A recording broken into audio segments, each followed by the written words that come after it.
Hello, mental workers, and welcome back to the podcast. Today, we are talking about everything to do with working with neurodivergent clients. And here to discuss it with us is our fabulous guest, Amanda. Hi, Amanda. Hey, Bronwyn. Tell us about yourself. I am the director of Amanda Moses Psychology. This is a business that is focused on supervision and training for psychologists, but I do predominantly work with early career psychologists and provisional psychologists. I'm also a neurodivergent psychologist, so this is a topic of interest for me. When I'm not supervising and training early career psychologists, I also separately run a clinic where I assess and diagnose adults who suspect they may be autistic or be an ADHD. Fantastic. So Amanda has a lot of expertise on this topic. You may remember Amanda from previous episodes as well. Amanda has joined us on Treatment Planning 101 and another episode that I forget right now, but they will be linked to in the show notes. So the first thing that we want to answer is, why is this relevant to early career psychs? And I'll just give listeners a little breakdown. So listener, it's really important to be aware of how you work with each and every individual client, and really important to recognize the type of, say, social group they belong to. This might be their cultural identity, their linguistic identity, and someone's neurodivergence is part of that person. So I see this as very much within the scope of working as a psychologist. It's being aware of how can we tailor therapy to meet this unique person's needs and support them in the best way so that they can lead the life that they want to lead. And so that's why I think it's important. Does that resonate with you, Amanda? Yeah, definitely. I mean, it's really just thinking of it as another broad range of diversity. In the same way that we accommodate other diversities in our clinical space, we're also learning to accommodate neurodiversity. Yeah, so I would see this working underneath. I'm actually sad that this is not underneath cultural competency, but I think it should be within that broad range in terms of the competencies for psychologists. What do you think? I absolutely agree with that. And I think that eventually we'll likely see that here in Australia. Over in the UK, we've got the British Psychological Society over there. I'm also registered in the UK, so this is why I know these things. But in the UK, they're definitely a lot more progressive. They're already at where I feel Australia is heading to with their ideas about neurodiversity. As part of their published guidelines for psychologists, they have discussed how to work in a neurodiversity affirming way with autistic clients or with clients that are ADHDers, etc. So they're very much ahead of us, but I think that gives us a good indication that we are heading there. Excellent. That's really good to hear. I didn't know the British were ahead of us, but that is fantastic that we can still improve in Australia. So really, you are the forerunner for this, Amanda, in promoting neurodiversity affirming practice. Oh, I would not consider myself a forerunner. I think that there are many amazing people that have come before me. I feel proud to be part of the movement, but I don't think I necessarily front it or own it. There's so many amazing psychologists in this space doing great work, and I really commend them because I think that they've opened up this conversation and they've opened up this as a safe space for not just our clients who are neurodivergent, but also psychologists who are also neurodivergent too. Yeah, and I guess to be clear, there are a lot of neurodivergent people that exist in the community, in the general population, and they do come to therapy. And they also come to be assessed as well. So listeners, for this episode, you'll be able to apply some of what you've learned today directly into your practice, I hope. I hope so too. Let me ask you, Amanda, just so we can get a definition before we dive into it. What does it mean to be neurodiversity affirming? Essentially, it means that we are shifting our perspective away from a deficit-based model of disability, and we're moving towards a social model of disability. Really, we're saying that, there are neurological differences between individuals, which we call neurotypes. You obviously have an autistic neurotype, ADHD neurotype, an autistic ADHD neurotype, a neurotypical type, and a whole broad range of other things that come under this umbrella of neurodiversity. And what we are trying to say is that neither is better or less than, and neurological differences come with their unique sets of strengths and challenges, and they're equally valuable. So whereas previously we were seeking to change the person to suit the environment, we are now looking at how do we change the environment to accommodate the person and allow them to thrive, which is really the essence of affirming care. Beautiful. So you really touched on something important there, which is that historically, perhaps clinicians have seen folks who are neurodivergent as being somehow deficient. They need to be changed. Disordered. Disordered. Yeah, and I think it's that change of language we're looking at. And I do want to, I suppose, say that I don't think anyone is necessarily trying to throw out the DSM. I know myself, I very much like the DSM and I really like science. And so I don't think it's that we're saying that autism or ADHD doesn't come with its unique sets of challenges and difficulties. Any neurodivergent person will tell you that it absolutely does because they live it.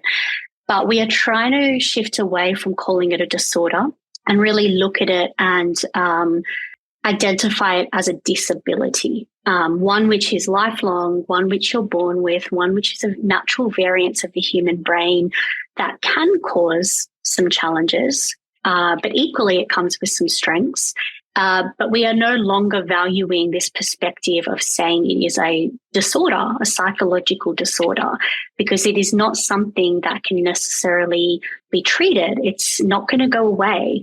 And I don't really see the value in pathologizing something like that, because all it really ends up doing is stigmatizing the people who are autistic and making them feel very othered and less than, and making them feel like they don't hold the same value as other people in society. Those sorts of attitudes can lead to tangibly worse outcomes for autistic and ADHDers. So they can encounter discrimination in their daily lives and in their workplaces. They can be prevented from having opportunities that neurotypical folk can have. And we know that autistic folk and other neurodivergent folk have actively told us that being seen as disordered has been harmful. It is harmful. And I mean, we have lots of literature and research to back this up now. I know there is a general consensus within the community of a preference not to be labelled as disordered.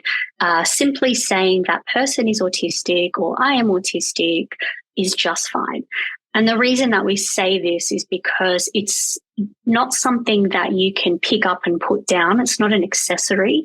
It is a really essential part of who you are. It's almost like saying to someone, you have homosexuality, as opposed to saying you are homosexual, right? It's part of who you are as a person. You can't separate it from your essence. Yeah, totally. And trying to get someone to be less homosexual, like we would look at that and be like, no, that's wrong. The majority of us would be like, you can't get someone Absolutely. to be less homosexual. And so we are saying the same thing with autistic and other neurodivergent folk. It's like, you can't be less autistic. It's that we need to support you to be able to thrive in your environment in the way that you want to do that.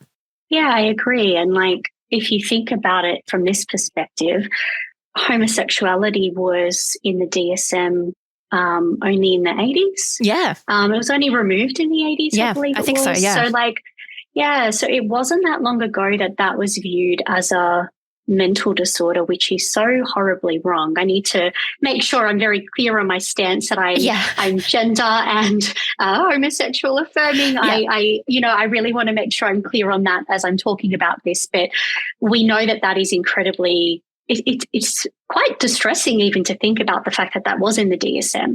And yes, as you said, we know that that's not something we'd ever try and treat or change or take away from a person. It's authentically part of who they are, the same way with autism. And the same way I think now we're viewing autism, interestingly, in being in the DSM. So, and I might be digressing a bit, but the funny thing is that the therapy that they used to use on homosexuals, like a conversion therapy, the same person that developed that therapy and created conversion therapy for homosexuals went on to create the therapy we know as ABA for autistic people based on similar principles. So again, there is a very close link between these things, and I think for that reason. So I'm glad you actually brought that up because it's an interesting connection, I think. I did not know that the person who created conversion therapy also created ABA therapy. That's nuts. Isn't it? And doesn't it just tell you everything you need to know about ABA therapy? And I think, again, it's why it's such a triggering topic for autistic people. It's really based on very similar principles, which we know is incredibly problematic. And we know that even the idea of doing that type of therapy on a homosexual person would be grossly wrong. Yeah. And that would not fly in 2023. It would not fly in most parts of the world, hopefully. But these types of principles and therapies are still being used on our young little autistic people. And it's deeply concerning. Yeah. So it's becoming pretty clear from our discussion why we need neuroaffirming practice, right? Yes. Yeah. And why do you think, I guess more broadly, that we have an obligation to do this neuroaffirming practice? Because as psychologists, we have an obligation to do no harm and to minimize harm. And that's part of our code of ethics. And that's part of the code that we agree to when we work day in and day out as psychologists. And I don't believe in my heart that there are people out there as psychologists that are intending harm. I don't want to, I would rather not have that belief. But I think what it is being stuck in an old way of doing things and an old way of thinking about things, and not yet being willing to come to the table and really hear out not only what neurodivergent people are saying, but what even the research is saying. And again, as psychologists, even if we think about do no harm, minimize harm wherever possible as our leading principles, there's also this idea or this governing principle that as psychologists, we keep up to date with best practice and evidence-based research. And what is emerging in the research is exactly what we're talking about here today, about how actually all these principles and therapies and things that we were doing with neurodivergent people previously have turned out to be incredibly harmful. We know that neurodivergent people have 7 times higher the rate of suicide statistics than the normal population. They have poorer mental health outcomes, particularly when you associate it with those types of harmful therapies. They have a lower life expectancy. I believe it's between the age of about 40 and 45, and mostly due to these poorer mental health outcomes. So we know from the research that what has been done hasn't worked. It's actually caused more harm to these individuals. And so we are now, I think, under obligation to do better and to listen to this research and listen to the emerging literature that's telling us that we need to change the way we're engaging with these individuals. I agree wholeheartedly. Preach. I think it's wonderful that we can keep up to date with this emerging literature. And I think it makes some clinicians a bit nervous how neuroaffirming practice is coming in. They don't really know what to make of it. But when I hear you talk about it, Amanda, and you're like, look, we just have an obligation to keep up with the latest literature. This is what the research is saying. I'm like, okay, no brainer. Get on board. Get on board, folks. Yeah, get on board. Do no harm. And if you're a psychologist, I don't believe that you would be in this industry if you intended harm or wanted to do harm. I think the vast majority of us have really good intentions. And so I would just ask you to check your own biases, and if you are still feeling doubtful about this, do your own research and really read up and listen to not only what neurodivergent people are saying, but also what the research and science is saying, because they're quite compatible about the fact that these old practices are really harmful and that we need to be engaging in new ways. Yeah, definitely. And I think I think this is a really exciting area, to be honest, because I think previously we haven't given much weight to patient perspectives. And I really love this movement because it is prioritizing their voices and being like, hey, we are hearing what you are saying. This has been harmful to you. And I can see that clinicians are still a bit nervous about listening to those voices. But like you say, Amanda, it's like not only are they saying that this has been harmful and we need to listen to that, it's like autistic researchers themselves who have published things are also saying this too. So to me, like I said, I think it's a no-brainer. We need to get on board with it. Absolutely. And I think, as you said, Bron, even if you can't bring yourself yet to just hear out anecdotal evidence and experience, you can at least look to the science and the research and see that it's all there for you. There are also many neurodivergent psychologists in this space and are working in this space. And I really look to them as a valuable source of information because not only do they have similar training and qualifications as, many others, of course, but they've also got lived experience. And I think that dual perspective is incredibly valuable. And I would love to see, I suppose, some more inclusion and some more consideration, to these neurodivergent psychologists that are quite prominent in this space and really being willing to listen, hear their perspective, hear what they have to say, and look at it as a very valuable perspective on this topic. Totally. And we'll be talking about how we can do that a little bit later on in this episode, about how we can work collaboratively with our neurodivergent colleagues and have more of that inclusion and consideration. Before then, I do want to get to what are the components of neuro-affirming practice. Is this something that you want me to answer? Maybe. Yeah. Yeah. Okay. So I will acknowledge my source. And listener, this is a great resource for you if you need to go to a space online where you can get your questions answered about how to deliver therapy in a neuro-affirming way. Then I can highly recommend visiting the Neurodiversity Affirming Psychologists Australia Facebook group. And this is where I've gotten this resource, which I'm about to read out to you. It was written by Yale Clark, and it is titled, Is Your Work or the Work You're Recommending Truly Neurodiversity Affirming? And I'll just read out the components to you, Amanda, and let's see what we have. So if we're recommending neurodiversity affirming resources, we want neurodivergent people to be the majority stakeholders. So they're the people who are researching, writing, speaking, or presenting it. Or at the very least, the work is informed by neurodivergent researchers, writers, speakers, presenters.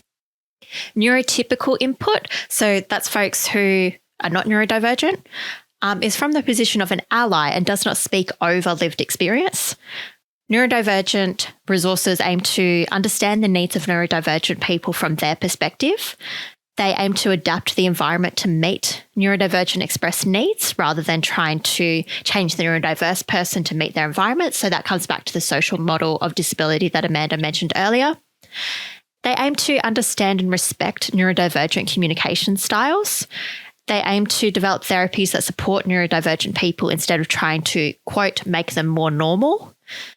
They support neurodivergent people at the sensory somatic level. They use the neurotype identity and culture model instead of the medical pathological disorder model.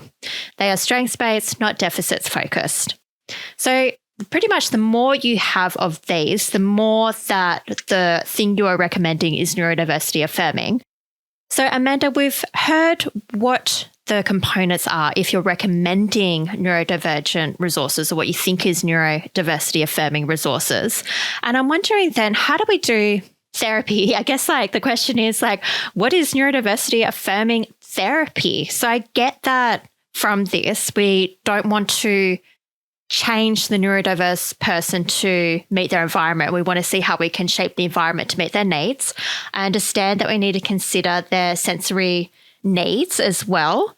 And I understand that we need to help them from a strengths-based perspective. Is that all I need to do neurodiversity affirming therapy? Tick? That's a really good question. I think you've definitely touched on some of the things that are important, Bronwyn. Some other things I think about are around, it's really about adapting, I think, adapting your practices. And that can come down to small things like adapting the way that you're communicating with your neurodivergent clients, but also the way you're actually approaching your therapy as a whole. So recent literature, and I've looked and reviewed quite a few meta-analyses about, what is best practice basically, or what are the most evidence-based interventions at the moment for autistic folk. And so far, unsurprisingly, there's not enough research in the area for what we yes, surprise, surprise. But what we do know is that essentially what they've said is, for now, while we are still conducting and engaging in ongoing research on this, we can assume that we will use the same evidence-based therapies and interventions as we would for a neurotypical population, but the caveat is in how we adapt. And what I mean by that is that we really need to consider that person and their context, the fact that they are neurodivergent, so that our whole therapy really adapts to meet their needs, as opposed to trying to get them to adapt to the therapy. The same way we would when we are working with clients that are culturally diverse, gender diverse, and all the other diversities that we work with. We adapt. We don't expect them to come and adapt. We adapt to make it more accessible for them and ensure that we're checking ourselves about some of the interventions we're using and if they're really, if they're appropriate for that client. Are these accessible? Are they appropriate for this client, given their context, given their neurological differences?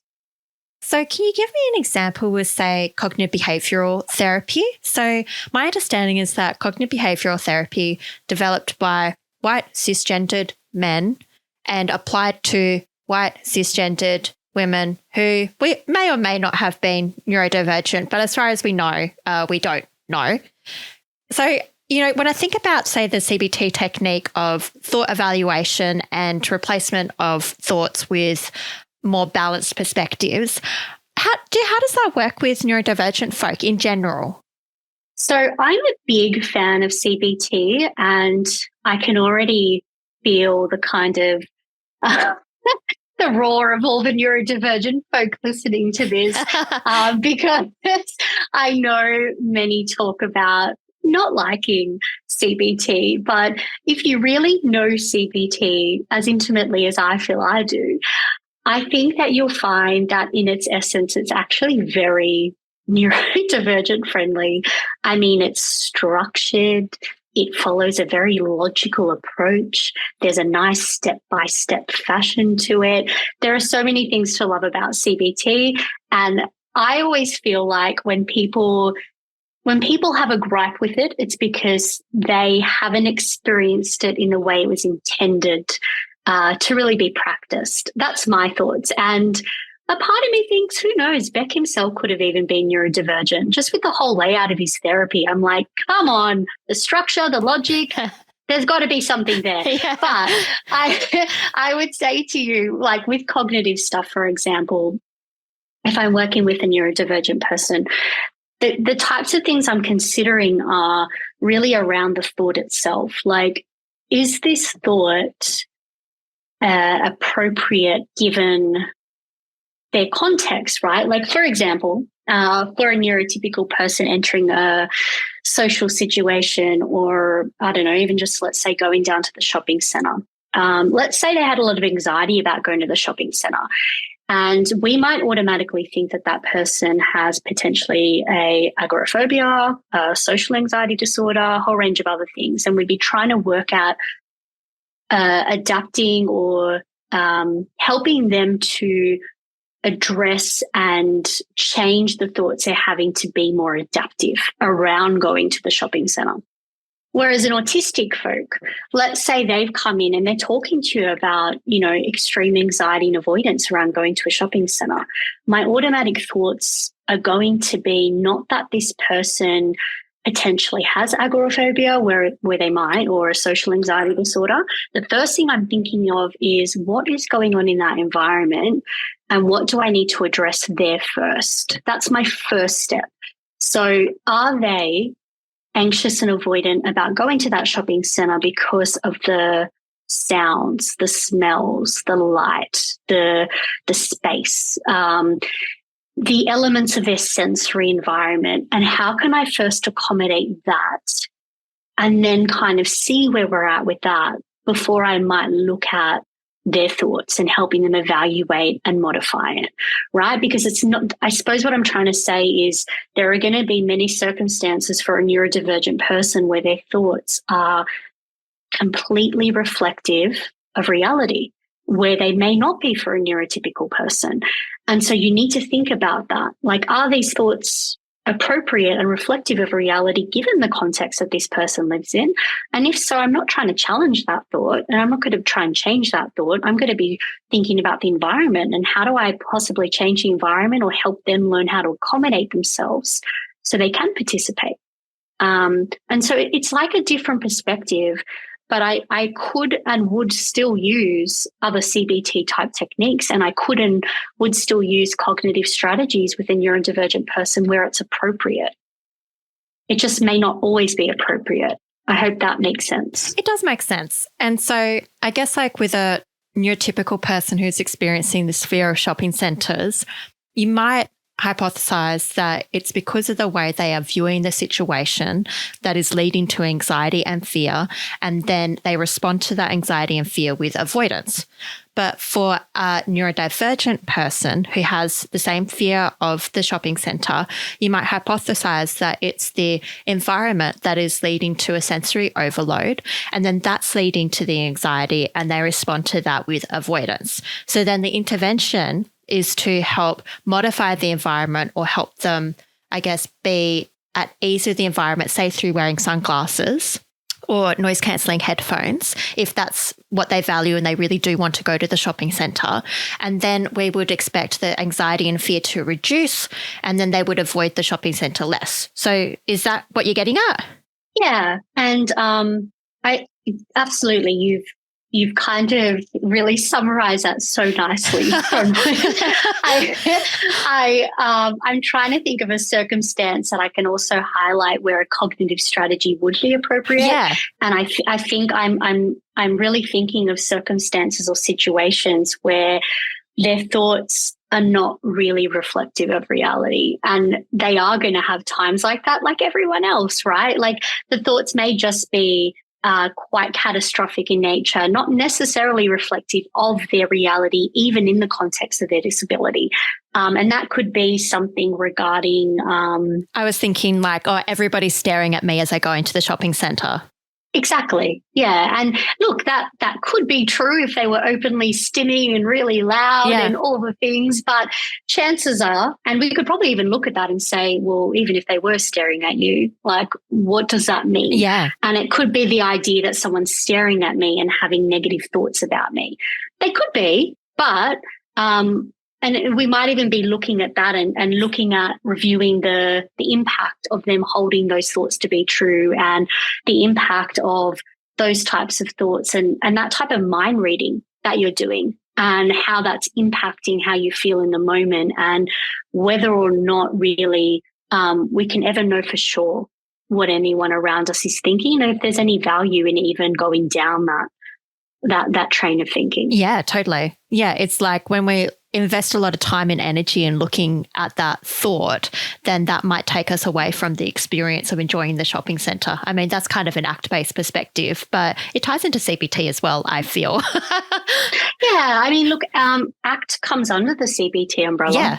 You know, so yeah, absolutely. I think like there's still space for cognitive interventions, because if there wasn't, we're assuming that a neurodivergent person's thoughts are always reflective of reality, and that it just couldn't be true, because we're human and we're going to have errors in our thinking like everybody. So I suppose I would use them where they're applicable, and I wouldn't when they're not. And it takes someone who's skilled and understanding of a neurodivergent person's world and context to know the difference. So, Amanda, I want to run this past you. Maybe same situation, but what would be a non-neurodiversity affirming approach?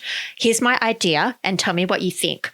So I think a non-neuroaffirming approach would be for the same person who has a fear of shopping centres, the clinician would be like, we need to teach you distress tolerance skills. So you just need to grit your teeth and go through it. And you also need to be thinking, I can do this.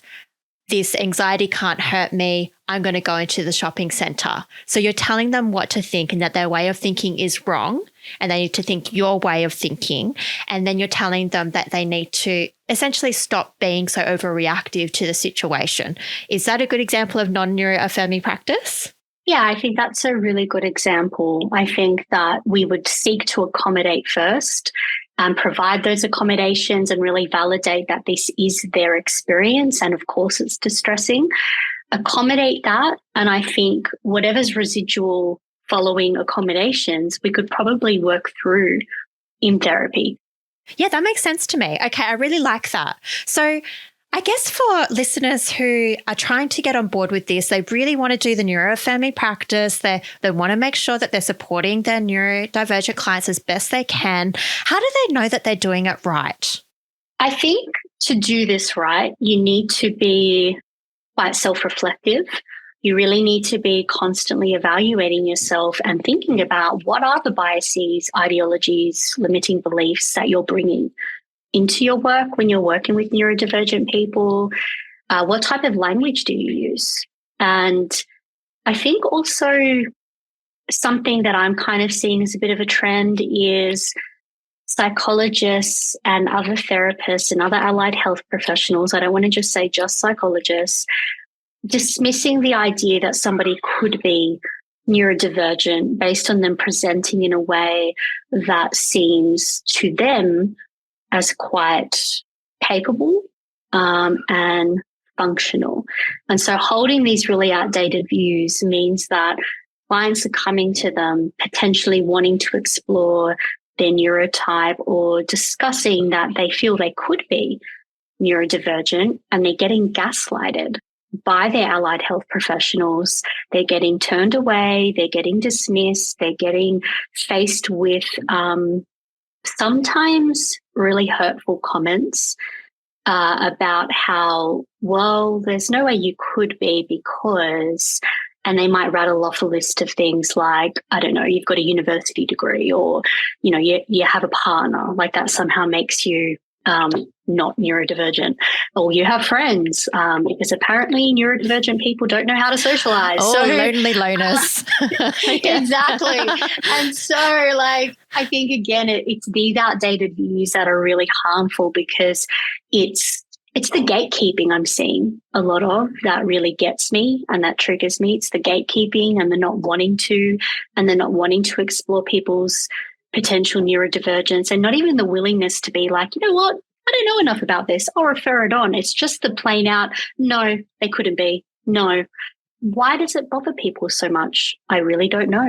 And I'm not quite there yet with understanding it, but I feel that we need to do better. And if somebody comes to you with that kind of question in mind about who am I want to explore my brain, I want to understand myself better, we as psychologists or allied health professionals need to do better in sitting with that with our clients and being open and being willing to validate and being willing to explore the idea that we may not know the face of neurodivergence in the way we think we do. So it requires us to be really humble. You know, just like we've learned the concept of cultural humility, we also need to be humble to the idea that we might not be 100% aware of how neurodivergence presents in every single person on this planet. Absolutely, because I do not like to use the word spectrum because I feel like it's often used incorrectly. But I suppose what I want to say is that everybody is a unique individual regardless of their neurotype. The same way I wouldn't expect 2 or 10 neurotypical people to be alike. Why would I expect 2 or 10 neurodivergent people to be alike? It makes no sense. We are all unique individuals and we all come with our broad ranges of strengths and challenges. Yeah. So I guess like I feel so angry when I hear that because what you were talking about before, because I hear it all the time, sadly and angrily, that I guess I hear from allied health professionals that are just like, no, you couldn't be ADHD. No, you couldn't be autistic. And it's for those reasons that you're saying. It's like you've got a partner or you've got a degree. And it's like, what? Exactly. Yeah. What? Yeah. What? Like, it blows my mind. And I think, again, it just goes to show how outdated the views of neurodivergence are and why that is so harmful to stick with that line of thinking. Because what you're finding is that it's minimizing the chance for people who might be presenting with these highly internalized presentations. It's minimizing their chance of getting access to support. Exactly. And I think that what you'll find from the literature, if any of you would like to read it, is that these highly internalized or high masking presentations, as we call them, come with higher association of mental health challenges, particularly higher rates of autistic burnout, etc. And so what you're finding is that these people are really quite vulnerable to mental health problems because of how they present in this way that appears really functional, to a neurotypical standard.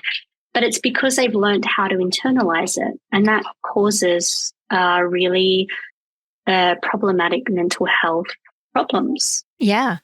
Yeah, totally. So overall, we know if we're doing neuroaffirming practice right, if we're continually examining our biases and prejudices and ideas of what neurodiversity looks like, I would add in that I think we know if we're doing it right, if we're having an open discussion with clients about their experience of therapy and whether they're finding it meets their needs and whether it is validating of their experiences. Would you agree with that, Amanda?